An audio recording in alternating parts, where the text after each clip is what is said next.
ሄሎ እንዴት አመሻችሁ? ሰላም ነው?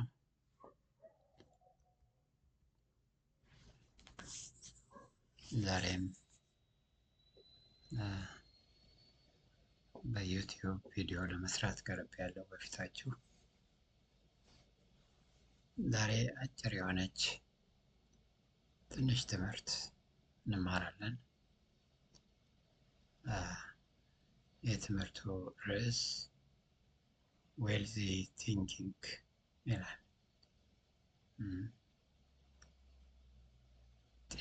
ጤናማ አስተሳሰብ እንበለው በአማርኛ፣ ወይንም ደግሞ ሀብት ያለበት አስተሳሰብ፣ ሀብታም የአስተሳሰብ ሀብት ልንለውም እንችላለን። ዛሬ ጁላይ 14 2026 ነው።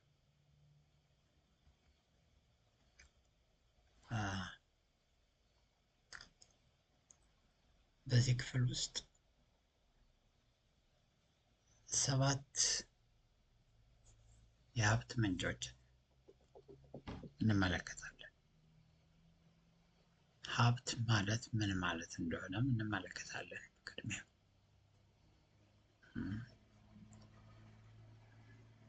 ስለ ሀብት ሲወራ የሰው ልጆች ሀብት ማለት ገንዘብ እንደሆነ አድርገው ያስባሉ። ይሄ ግን ትክክለኛ አስተሳሰብ አይደለም። ሀብት በመሰረቱ ሀሳብ ነው፣ ገንዘብ አይደለም። ሀብት ሀሳብ እንጂ ገንዘብ አይደለም። ሀብት ሀሳብ ከሆነ የሰው ልጅ በተለይ በ7 ኤሪያዎች ላይ ሀብታም ቢሆን በዚህ ዓለም ላይ ስኬታማ ሰው መሆን ይችላል።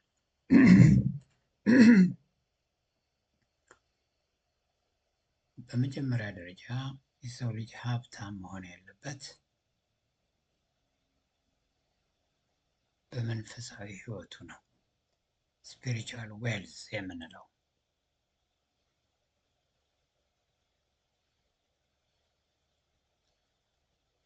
ቢሊዮኖች ዶላሮች በባንክ ውስጥ ቢኖራችሁ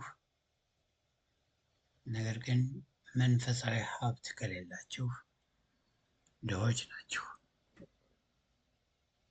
ይሄ እውነት ነው። መንፈሳዊ ሀብት የሀብቶች ሁሉ ጫፍ ትልቁ ሀብት ነው።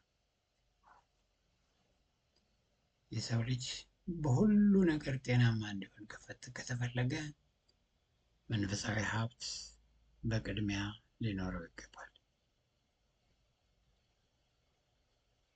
መንፈሳዊ ሀብት የሁሉ ነገር ቁልፍ ነው። መንፈሳችሁ ጤናማ ሲሆን ነፍሳችሁም ጤናማ ይሆናል፣ ስጋችሁም ጤናማ ይሆናል። መንፈሳችሁ ሲታሰር ስጋችሁም ነፍሳችሁም ሁለንተናችሁም የእናንተ የሆነውም ነገር ሁሉ ይታሰራል። ስለዚህ መንፈሳዊ ሀብት በጣም ወሳኝ ነገር እንደሆነ እያንዳንዱ ሰው ሊገነዘብ ይገባል ማለት ነው።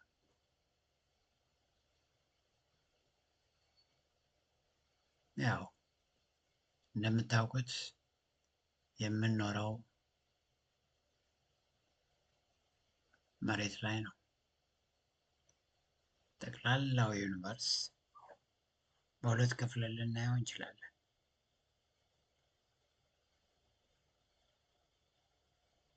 ከዚህ ዩኒቨርስ ውስጥ 5% ብቻ ተፈጥሯዊውን ዓለም ትወክላለች። የምንኖርበት፣ ስንጨነቅ ወይንም ደግሞ ስንተራመስ የምንኖርበት ይሄ ዓለም ተፈጥሯዊ ዓለም ነው።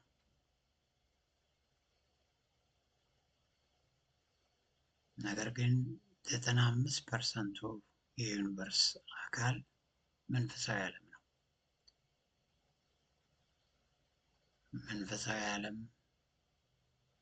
ከአእምሯችን በላይ የሆኑ ብዙ ነገሮችን አጠቃሎ የያዘ ዓለም ነው።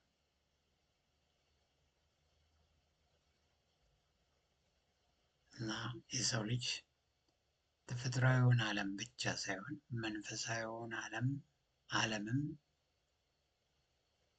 በሚገባ ማወቅ መቻል አለበት፣ ጤናማ እንዲሆን ካስፈለገ ህይወቱ። ስለዚህ መንፈሳዊ ሀብት የመንፈሳዊ ዓለም ውጤት ነው።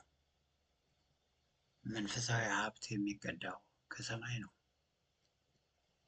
መንፈሳዊ ሀብት የሚፈሰው ከራሱ ከመንፈሳዊ ነገሮች ሁሉ ምንጭ ከሆነው ከእግዚአብሔር ነው እና ሁለንተናችሁ መንፈሳዊ ጤንነት ሊኖረው ይገባል። መንፈሳዊ ሀብት መንፈሳችሁ ሀብታም ሲሆን፣ በመንፈስ ሀብታም ስትሆኑ እንደናንተ ትልቅ ሰው በዚህ ምድር ላይ አይኖርም። ወደ ሁለተኛው የሀብት አይነት እንሄድ። ሁለተኛው የሀብት አይነት ሶሊካል ዌልስ ወይንም ደግሞ ነፍሳዊ ሀብት የምንለው ነው።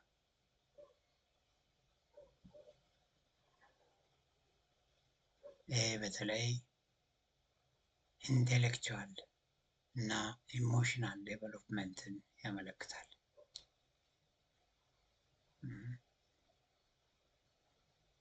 ሁላችሁም እንደምታውቁት ነፍሳችን 3 ነገሮችን ታጠቃልላለች።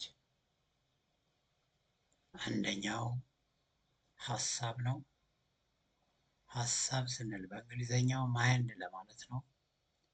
ሁለተኛው ፈቃድ ነው፣ ዊል ማለት ነው። ሶስተኛው ደግሞ ስሜት ወይም ደግሞ ኢሞሽን የሚባሉ 3 ነገሮችን ነፍሳችን ታጠቃልላለች። ሀሳብ፣ ስሜት፣ ፈቃድ፣ ማይንድ፣ ዊል እና ኢሞሽን የሚባሉት 3 ነገሮች በነፍስ ውስጥ የሚካተቱ ኮምፖኔንቶች ናቸው ወይም ክፍሎች ናቸው። እና የሰው ልጅ ከመንፈሳዊ ጤንነት ቀጥሎ ቀጥታ በነፍሱም ጤነኛ መሆን መቻል አለበት። በነፍሱ ጤነኛ መሆን መቻል አለበት ስንል አእምሮው ጤነኛ መሆን መቻል አለበት፣ ስሜቱ ጤነኛ መሆን መቻል አለበት፣ ፈቃዱም ጤነኛ መሆን መቻል አለበት ማለታችን ነው።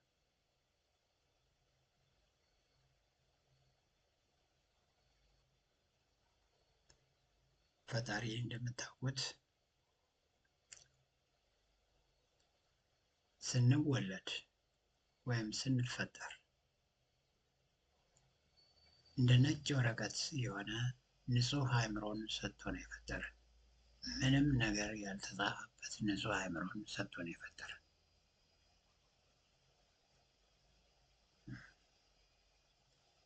ልክ እንደ ኮምፒውተር ሃርድ ድራይቭ ልንወስደው እንችላለን ይህንን ንጹህ አእምሮ።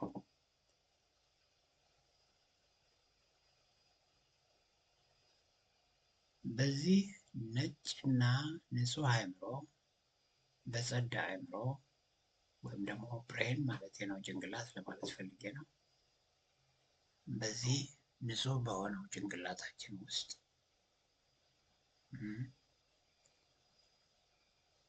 ተፈላጊ የሆኑ ነገሮችን መመዝገብ ወይም ዳውንሎድ ማድረግ የኛ ድርሻ ነው። ያንንም የምናደርገው በትምህርት ነው። ትምህርትን በመማር ነው። አሁን ይህን ትምህርት እያዳመጣችሁ በንጹህ ነፍሳችሁ፣ በንጹህ ጭንቅላታችሁ፣ በንጹህ አእምሯችሁ እያዳመጣችሁኝ እስከሆነ ድረስ ንጹህ ትምህርቶችን ዳውንሎድ እያደረጋችሁ ነው ያላችሁት ማለት ነው። በዚህን ጊዜ እንዲህ አይነት ትምህርቶች እየበዙ በሚመጡበት ጊዜ ነፍሳችሁ በትምህርት ሀብት ትሞላለች። ያኔ የነፍሳችሁ እውቀት እየበዛና እየጠራ ሲመጣ የነፍስ ሀብታሞች ትባላላችሁ፣ ወይም ደግሞ ነፍሳችሁ ሀብታም ነች ትባላላችሁ። ምክንያቱም አእምሯችሁ በነፍሳችሁ ውስጥ ስላለ ነው ይህንን እምላችሁ። ስለዚህ የሰው ልጅ ሁለተኛው የጤንነት ክፍሉ ነፍሳዊ ጤንነት ወይም ደግሞ በነፍስ ደረጃ ጤነኛ መሆን ስኬታማ ያደርገዋል ማለት ነው። እንግዲህ ከመንፈሳዊ ጤንነት ቀጥሎ ነፍሳዊ ጤንነት ብለናል። በሶስተኛ ደረጃ አካላዊ ጤንነት ደግሞ አሁንም ሀብት ነው።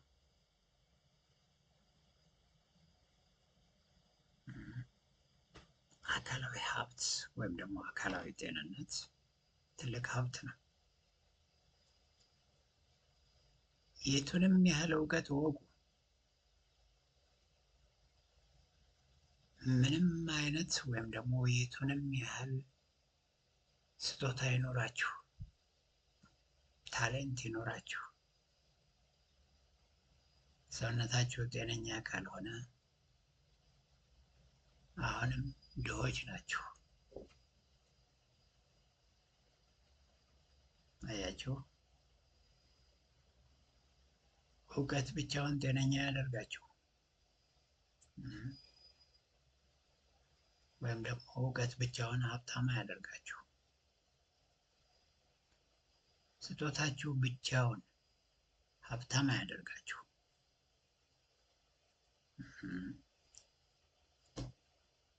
ሰውነታችሁ ጤነኛ መሆን መቻል አለበት። ሰውነታችሁ በሽተኛ ከሆነ ገና ሀብታም አይደላችሁም፣ እንደውም ትልቅ ድሆች ናችሁ ማለት ነው። የቱንም ያህል ገንዘብ ብታጠራቅሙ ሰውነታችሁ ህመምተኛ ከሆነ ያ ገንዘብ ለሕክምና ሲባል ይባክናል።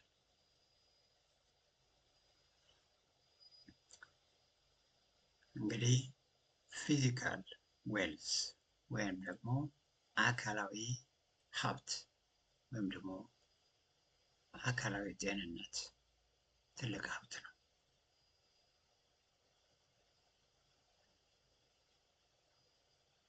እንግዲህ እየተከታተላችሁኝ እንደሆነ ተስፋ አደርጋለሁ። አካላችሁ ምን ጊዜም ጤነኛ መሆን መቻል አለበት። በእርግጥ የአካል ጤንነት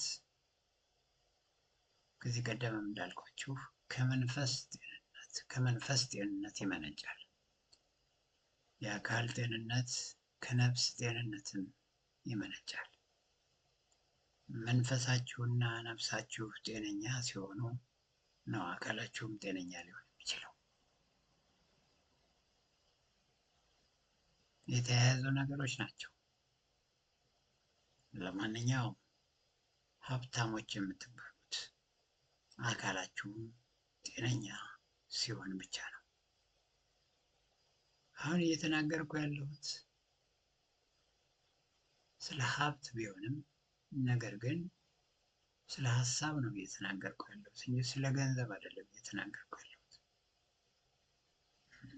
የአካል ጤንነት ሀብት ነው ስል አይዲያ ነው እያስተላለፍኩላችሁ ያለው። ለምሳሌ እንውሰድ። ስቲቨን ጆብስን ታውቁታላችሁ። በዓለም ታሪክ ውስጥ በጣም ሀብታም የነበረ አፕል ኮምፒውተርን የፈለሰፈ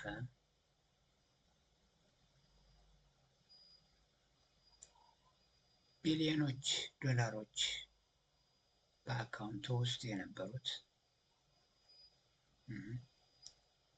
ሰው ነበረ። ታላቅ ሰው ነበረ።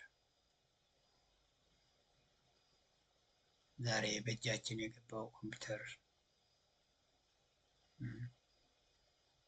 የእሱ ውጤት ነው። ነገር ግን የሁሉ ቢሊዮን ዶላር በባንክ ውስጥ የነበረው የሁሉ ቢሊዮን ዶላር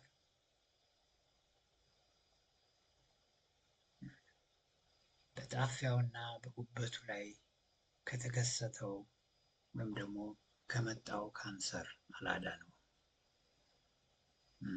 ያ ሁሉ ቢሊዮን ዶላር በባንኩ በአካውንቱ ውስጥ አስቀምጦ ህይወቱ አለፈ። አያችሁ፣ የፈለገው ትልቅ አይዲያ፣ ትልቅ እውቀት፣ ትልቅ ገንዘብ ቢኖራችሁ ሰውነታችሁ ወይም አካላችሁ ጤነኛ ካልሆነ አሁንም ድሆች ናችሁ ማለት ነው። ስለዚህ አካላዊ ጤንነት ትልቅ ሀብት እንደሆነ ልንረዳ ይገባል ማለት ነው።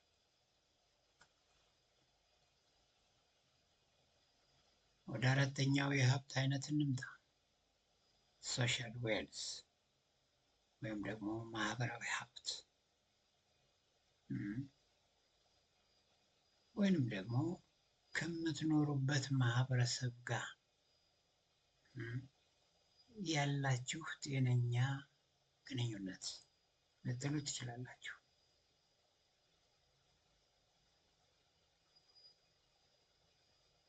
ከጓደኞቻችሁ ጋር ሊሆን ይችላል፣ ከቤተሰቦቻችሁ ጋር ሊሆን ይችላል፣ በአካባቢያችሁ ከሚኖሩ ሰዎች ጋር ሊሆን ይችላል።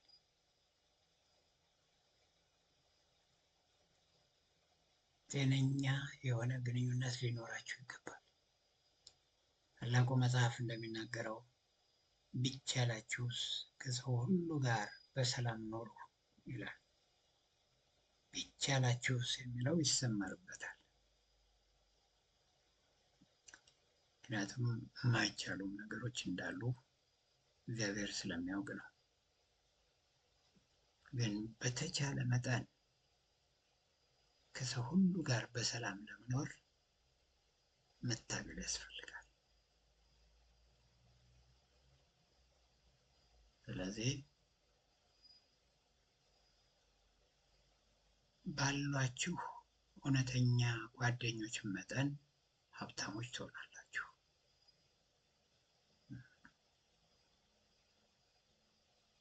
ባሏችሁ ሐሰተኛ ጓደኞች መጠን ደግሞ ድሆች ልትሆኑ ትችላላችሁ። አያችሁ፣ ሶሻል ዌልዝ ወይም ደግሞ ማህበራዊ ሀብት በጣም ወሳኝ ነው። ከሰዎች ጋር ጤናማ የሆነ ግንኙነትን መፍጠር ለኛ ለራሳችን ጤንነት እንኳን የሚያበረክተው አስተዋጽኦ ታላቅ ነው።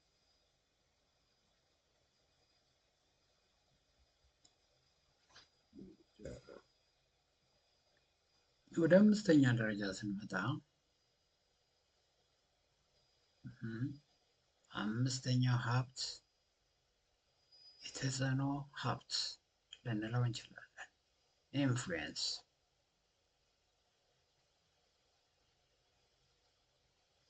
እና በተጽዕኖ ደረጃ ሀብታሞች መሆን መቻል አለብን። ስንናገር በሌሎች ላይ ተጽዕኖ የምናሳድር፣ ስንሰራ በሌሎች ላይ ተጽዕኖ የምናሳድር፣ አስተሳሰባችን በቃላት ሲገለጽ ሌሎችን የሚያሳምን ሲሆን ያኔ ኢንፍሉዌንሻል እንባላለን፣ ተጽዕኖ ፈጣሪዎች እንባላለን። ለዚህ ደግሞ በመጀመሪያ ስማችን ጥሩ መሆን መቻል አለበት። ምን ያህሎቻችሁ ስማችሁ በሰዎች ፊት ጥሩ እንደሆነ ታስቡ ትችላላችሁ? ስማችሁን በጥሩ መንፈስ ልታሳድጉት ይገባል።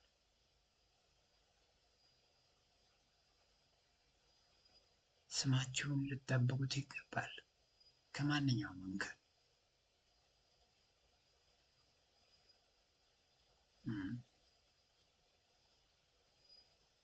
ይሄ በጣም ወሳኝ ነገር ነው። ስለዚህ ኢንፍሉዌንስ በራሱ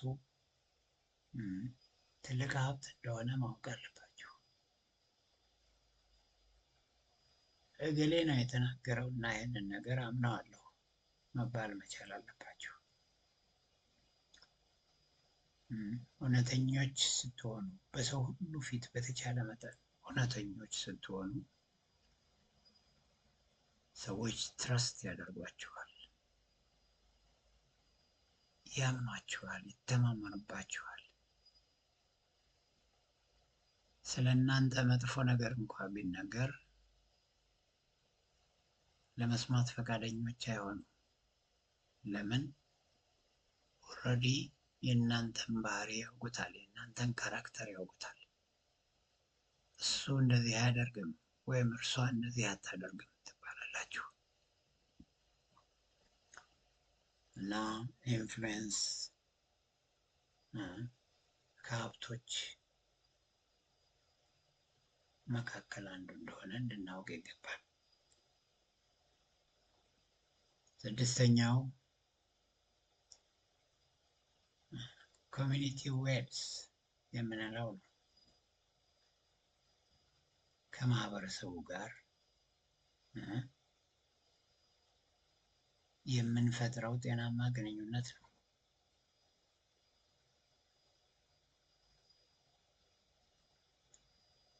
ሰዎች ሲቸገሩ ለነሱ መድረስ ስትችሉ፣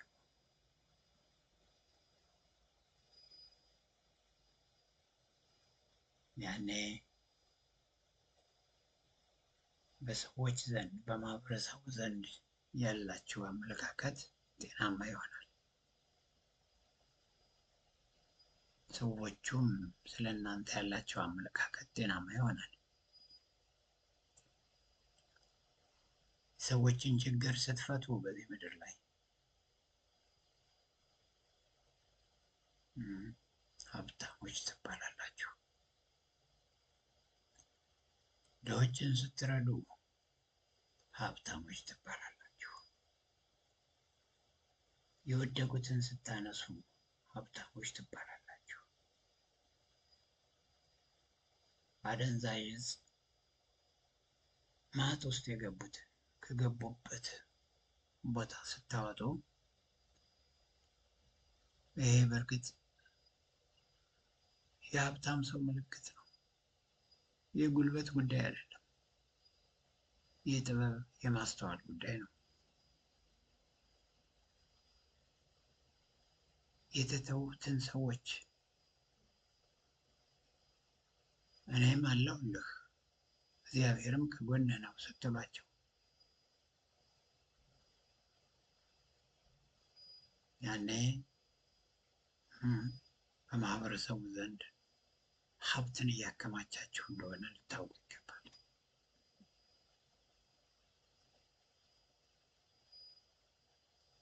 እና ለራሳችሁ ከምታደርጉት በላይ ለሰው የምታደርጉት ነገር ሀብታም ያደርጋችኋል። ስለዚህ በማህበረሰቡ ዘንድ የምትፈጥሩት ጤናማ ግንኙነት ትልቅ ሀብት እንደሆነ ልታውቁ ይገባል ማለት ነው። የመጨረሻው እና ሰባተኛው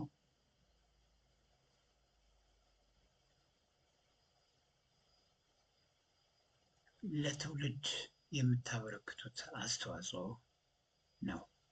ጄኔሬሽናል ዌልዝ የምንለው አያችሁ። ታላቁን መጽሐፍ ስታነቡ እናንተ ለዚህ ዓለም ስጦታዎች እንደሆናችሁ ትገነዘባላችሁ። You are a gift to the whole world.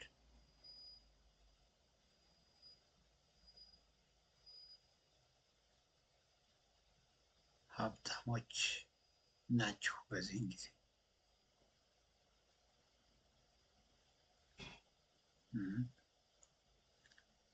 ስለዚህ ጄኔሬሽናል ዌልዝ ወይንም ደግሞ ለትውልዱ የምታበረክቱት አስተዋጽኦ ሀብታም ያሰኛችኋል። በጣም ወሳኝ ነጥብ ነው ይሄ ነጥብ። ሁሉ ነገር ስትሞቱ ከእናንተ ጋር የሚሞት ከሆነ ያው ስኬታማ አይደላችሁም ማለት ነው።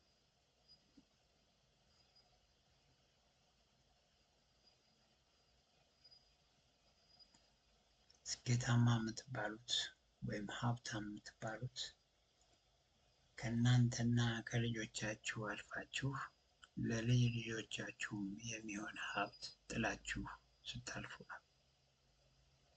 ከምንም በላይ የእውቀት የማስተዋልና የጥበብ ሀብት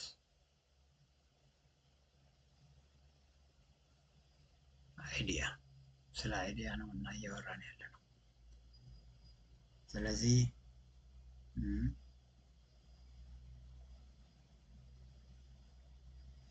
በየዘመናቱ ያሉት ጄኔሬሽኖች እውነተኛ ሰዎችን ይፈልጋሉ።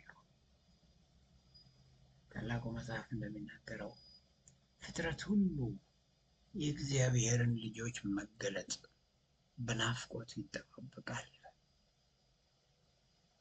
ዋው!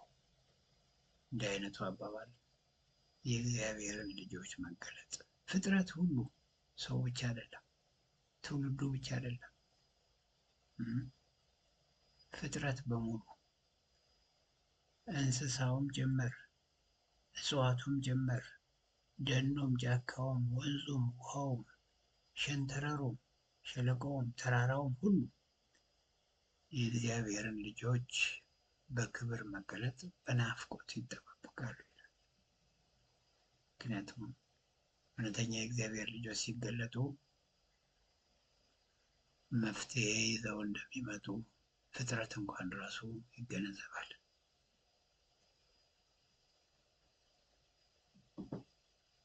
ትውልድን የምናጠፋውም የምናለማውም እኛው ነን። ትውልድን ለማዳን በዚህ ምድር የተቀመጥን ባላደራዎች እኛው ነን።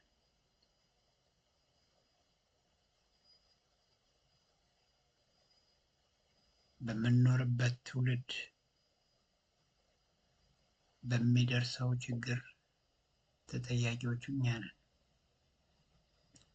ለምን?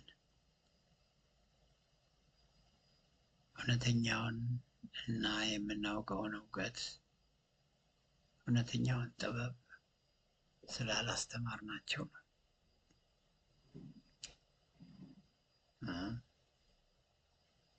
አሁን በፊታችሁ እንዲህ አይነቱን እውቀት እያስተላለፍኩ ነው የምገኘው። በተቻለ መጠን ኃላፊነቴን እየተወጣሁ ነው የምገኘው በዚህ ሰዓት።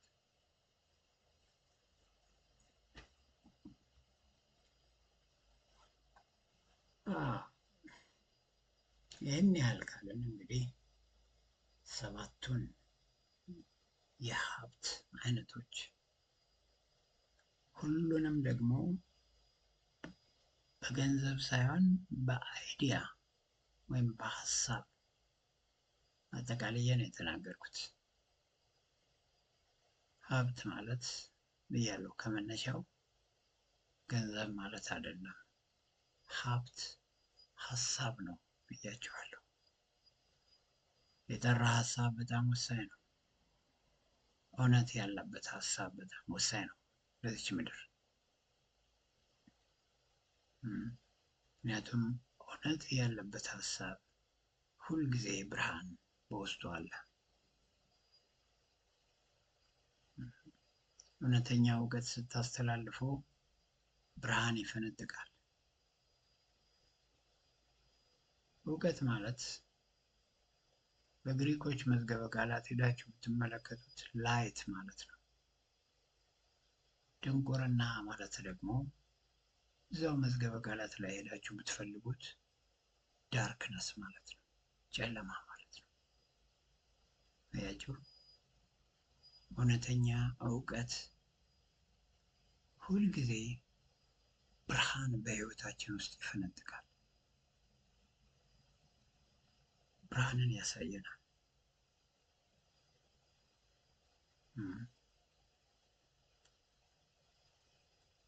ያ ብርሃን ደግሞ ጨለማ በፊቱ የማይቆም ብርሃን ነው። በጣም ታላቅ ብርሃን ነው። በአንድ ጨለማ ቤት ውስጥ መብራት ስታበሩ ጨለማን አታዩትም፣ ወዲያውኑ ይሸሻል፣ ቦታውን ይለቃል ለብርሃን። ልክ እንደዛ ነው። እውነተኛውን እውቀት ስታስተላልፉ፣ ኦሪጂናል የሆነውን ጥንታዊ የሆነ እውቀት ስታስተላልፉ ጨለማ እንደዚህ ይበራል።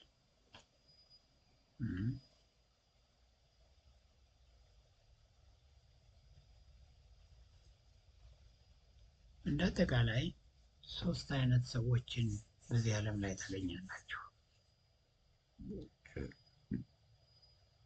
የመጀመሪያዎቹ ድሃ ሰዎች ወይም ድሆች ፑር ፒፕል የምትሏቸው ናቸው። ሁለተኛዎቹ ሀብታም ሰዎች ወይም ሪች ፒፕል የምትሏቸው ናቸው። ሶስተኛዎቹ ደግሞ ዌልዚ ፒፕል ወይንም ደግሞ በአይዲያ በሀሳብ የበለጸጉ ህዝቦች የሚባሉ ናቸው። በሀሳብ የበለጸጉ ህዝቦች የገንዘብ ችግር የለባቸው። ያን ማስተዋል አለባቸው።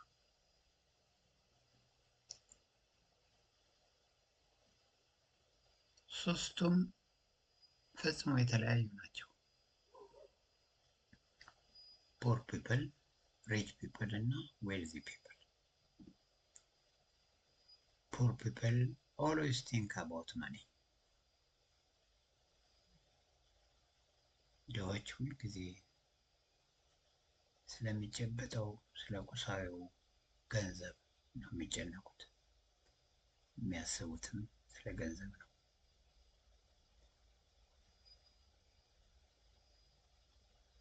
ሀብታሞች ደግሞ ቁሳዊ ሀብታሞች ማለት ነው የሚያስቡትም የሚናገሩትም ስለ ነገሮች ነው፣ ስለ ቁሳዊ ነገሮች ማለት ነው።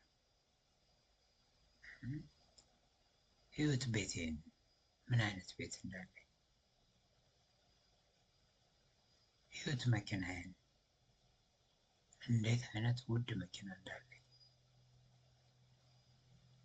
ህይወት መሬቴን፣ ህይወት ንብረቴን እነዚህ እንዲህ አይነት አስተሳሰብ የሚያስተላልፉት ሪች ፒፕሎች ናቸው። ሪች ፒፕል የሚባሉት ወይም ደግሞ ሀብታሞች ነን የሚሉት ናቸው። በቁሳዊ ነገር ሀብታሞች የሆኑ ናቸው።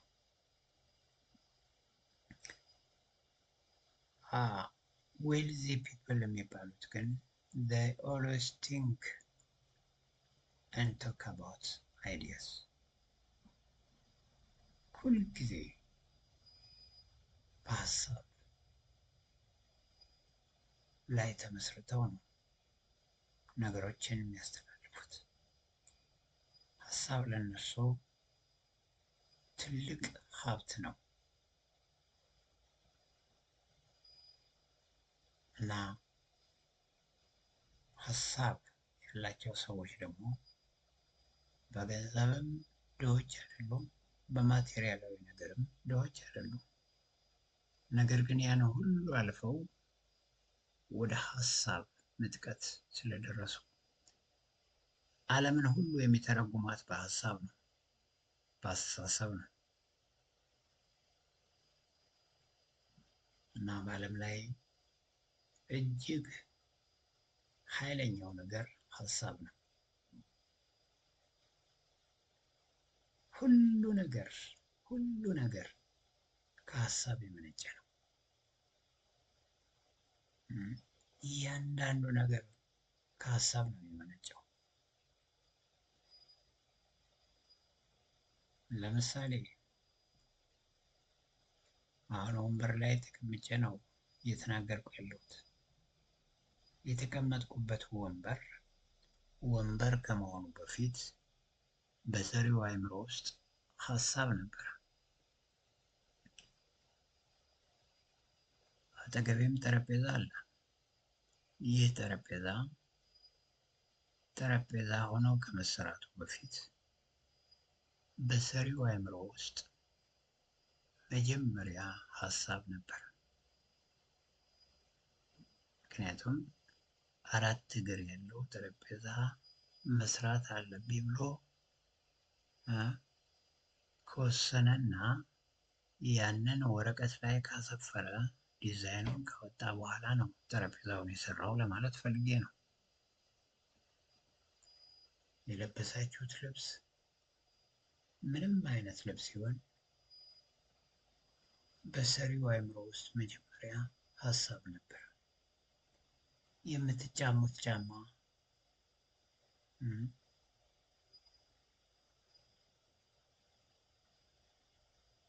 ሆኖ ከመሰራቱ በፊት በሰሪው አእምሮ ውስጥ ሀሳብ ነበር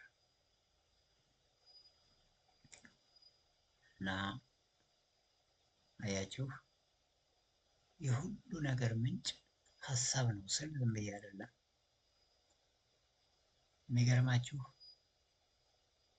ፈጣሪ እንኳን ይችን ዓለም የሰራት በሀሳብ እንደሆነ ታውቃላችሁ።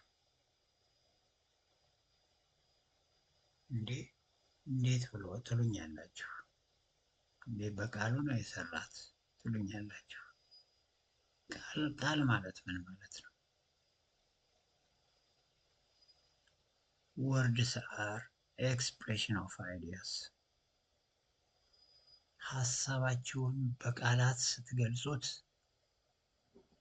ቃል ወይም ደግሞ ወርድ ልትሉ ትችላላችሁ።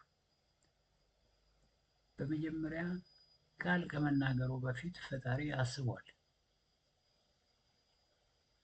ከዛ በኋላ ያሰበውን ነገር በቃላት አስፍሮታል።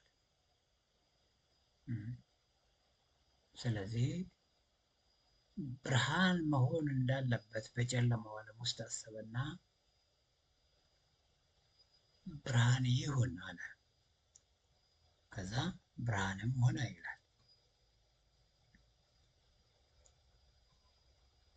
አያችሁ፣ ሰውን በመልካችን እንደ ምሳሌያችን እንፍጠር አለና ከጭቃ ካበጀው በኋላ በአፍንጫው የሕይወትን እስትንፋስ እፍ አለበት፣ ሕያው ነፍስ ያለውም ሆነ ይላችኋል። አያችሁ፣ መጀመሪያ ሀሳብ ነው ከተግባር ወይም ከቃላት የሚቀድመው። ሳታስቡ አትናገሩ። አንድን ነገር ከማድረጋችሁም በፊት መጀመሪያ አስተሳሰባችሁ ይቀድማል። ይህን ማወቅ አለባችሁ።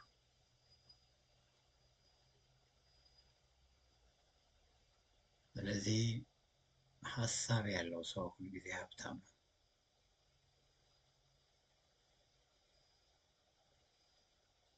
እውነተኛ ሀሳብ የሌለው ሰው ደግሞ ሁልጊዜ ድሃ ነው።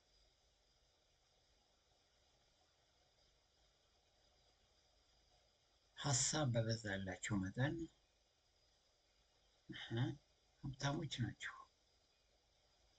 ሀሳብ ባነሳችሁ መጠን ደግሞ ድሆች ናቸው።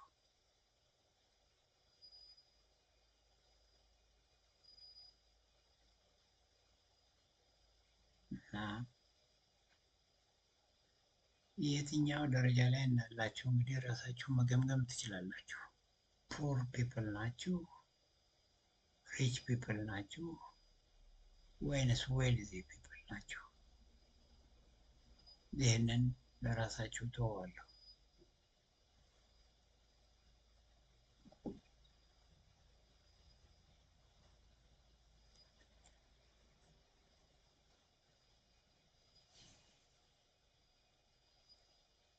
ሰዎች ገንዘብን ለማግኘት ገንዘብን ይከተላሉ፣ ሲከተሉ ይኖራሉ። አያችሁ፣ እነዚህ ድሆች ናቸው። ገንዘብ ሲከተሉ ይኖራሉ። መጨረሻም በዛ ገንዘብ ምክንያት ሊጠፉ ይችላሉ። ቁሳዊ ሀብትም ሊከማች ይችላል።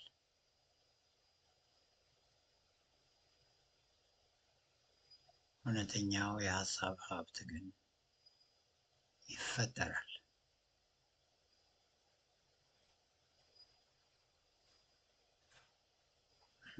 ሀሳብን ትፈጥሩታላችሁ።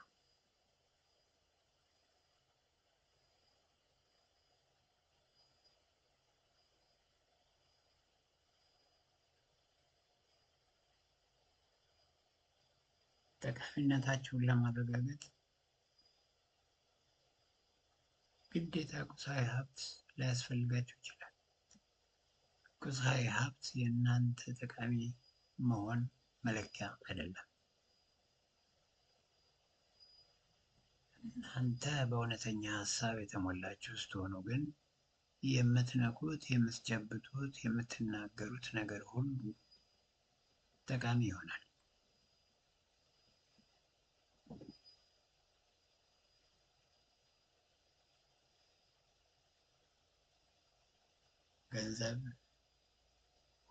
ገንዘብን የሚወዱ ሰዎች ገንዘብን ይሰበስባሉ።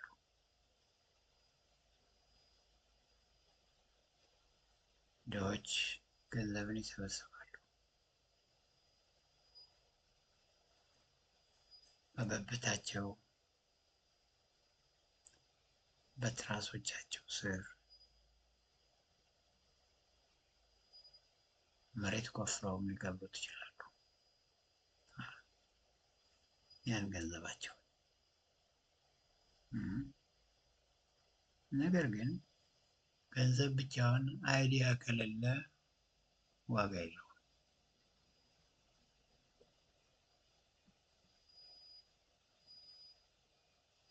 በሶስተኛ ደረጃ ሀብታሞች ደግሞ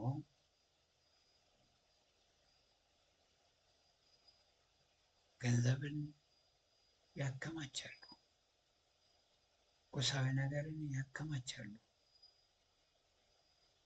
ያን ገንዘብ በባንክ ያስቀምጡታል፣ በኢንቨስትመንት ካምፓኒዎች ላይ ያውሉታል። ነገር ግን የቁሳዊ ነገርና የገንዘብ መከማቸት ብቻውን አይዲያ ከሌላቸው የሚፈይድላቸው ነገር የለም።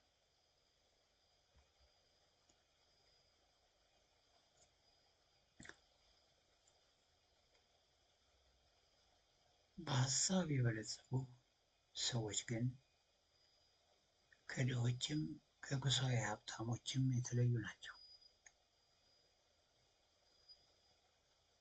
በሀሳብ የበለጸጉ ሰዎች ገንዘብን ያባዙታል፣ ያሳድጉታል። የእነሱ ሀብት እየተከማቸ ይሄዳል፣ ገንዘባቸው እየተከማቸ ይሄዳል። ለምን? ትክክለኛ ሀሳብ በውስጣቸው ስላለ ነው። እና ገንዘብን ይፈጥራሉ፣ ያባዙታል፣ ያሳድጉታል። ስለዚህ የፈለገው ዓለም አቀፋዊ ድቀት ወይም ውድቀት ቢመጣ፣ ክራይሲስ ቢመጣ በሀሳብ የበለጸጉ ሰዎች አይደነግጡም፣ አይፈሩም። ለምን? ያስባሉ። እውነተኛ ሀሳብ በውስጣቸው አለ። እንዲያውም በክራይሲስ ጊዜ ታላቅ ሆነው ይገለጣሉ፣ መፍትሄ ሆነው ለሌሎች ይገለጻሉ።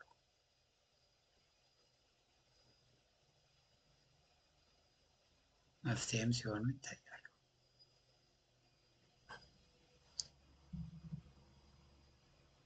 እንግዲህ ድሆች ገንዘብን እንደሚፈልጉት ሁሉ ያን ገንዘብ ያጡታል በተለያየ ምክንያት። ሀብታሞች ደግሞ ቁሳዊ ነገሩን እንደሚፈልጉ ሁሉ ያን ቁሳዊ ነገራቸውን አንድ ቀን ያጡታል። ቤታቸው፣ መኪናቸው በእሳት ሊወድም ይችላል። ንብረታቸውም በሆነ ካታስትሮፍ ሊወድም ይችላል። በሀሳብ ሀብታም የሆኑ ሰዎች ግን ሁልጊዜ እያመረቱ ይኖራሉ፣ ሁልጊዜ እየጨመሩ ይኖራሉ። ለምን? አሁን የሚጨምሩት ሀሳብ ነው፣ ጠቃሚ ሀሳብ ነው። ለእነሱ ማንበብ ነው፣ ማስተዋል ነው፣ ጥበብ ነው፣ ማከማቸት ነው። ይሄ ነው የነሱ ስራ። እውቀት፣ ማስተዋል፣ ጥበብን ማከማቸት ነው ስራቸውና እነዚህ ሰዎች ሁልጊዜ የመፍትሄ ሰዎች ናቸው።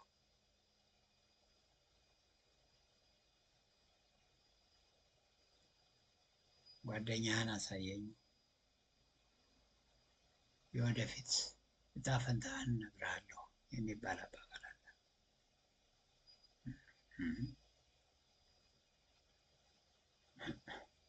ለእናንተ ፑር መሆንም ሪች መሆንም ዌልዚ መሆንም አንድ ትልቅ አስተዋጽኦ የሚያበረክተው አብራችሁ ረዥም ጊዜ የምታሳልፉት ጓደኛችሁ። አልኮል መጠጦችን ከሚጠጣ ጓደኛ ጋር ካሳለፋችሁ ምን እንደምትሆኑ ታውቁታላችሁ። ያ ማለት አልኮል መጠጥ ከሚጠጡ ሰዎች የእነሱን ሕይወት ለመታደግ አትመስክሩ፣ አትቅረቡ ማለት አይደለም። በድራግ ሕይወት ውስጥ ካለ ግሩፕ ውስጥ ጓደኝነትን መመስረት ምን እንደሚያደርግ ታውቃላችሁ። ያ ማለት እነዚህን ሰዎች አትታደጉ ማለት አይደለም። ከሚያጨሱ ሰዎች ጋር ህብረትን መፍጠር ምን እንደሚያመጣ እኔ ልነግራችሁ አልችልም።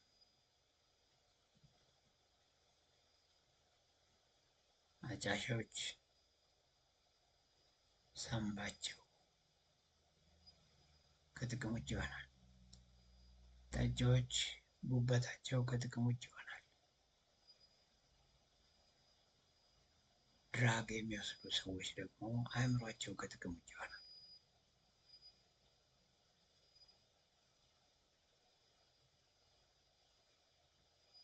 ይልቁንስ ጓደኝነት በጣም ወሳኝ ነውና ሁልጊዜ ትልቅ ሀሳብ ካላቸው ሰዎች ጋር ጓደኝነትን መስርቱ። እንዲህ ካደረጋችሁ ሁልጊዜ ውጤታማ ስኬታማ ትሆናላችሁ። ለዛሬ ይበቃናል። አመሰግናለሁኝ ስላዳመጣችሁኝ። እንግዲህ ይህንን መልእክት የሰማችሁ ሁሉ ይህ መልእክት ለሌሎች ሰዎች ሁሉ ለዓለም ሁሉ እንዲተላለፍ ሼር አድርጉት፣ ኮሜንት አድርጉ፣ ሰብስክራይብም አድርጉ፣ ኮፒ ሊንክ አድርጉ።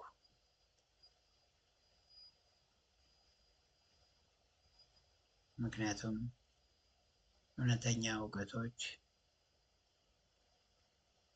በእናንተ ውስጥ ብቻ ተቀምጠው ከቀሩ እናንተ የጋን መብራቶች ትባላላችሁ። ለሌላው ስታስተላልፉት ግን በምድርም በሰማይም ትመሰገናላችሁ። በምድር የሰውን ሕይወት ትለውጣላችሁ፣ በሰማይ ደግሞ ፈጣሪ ያመሰግናችኋል፣ ያከብራችኋል። ይህንን እንድናውቅ ያስፈልጋል እና ሰብስክራይብ ያላደረጋችሁ ሰብስክራይብ ማድረጋችሁን እንዳትረሱ። ቪዲዮንም ሼር ማድረግ ትችላላችሁ፣ ኮሜንት ማድረግ ትችላላችሁ። ግልጽ ያልሆነም ነገር ካለ ደግሞ ኮሜንት ቦታ ላይ በጥያቄ መልክ መግለጽ ትችላላችሁ። ያኔ በሚኖረኝ ጊዜ ገብቼ ለጥያቄያችሁ መልስ ለመስጠት ሞክራለሁ።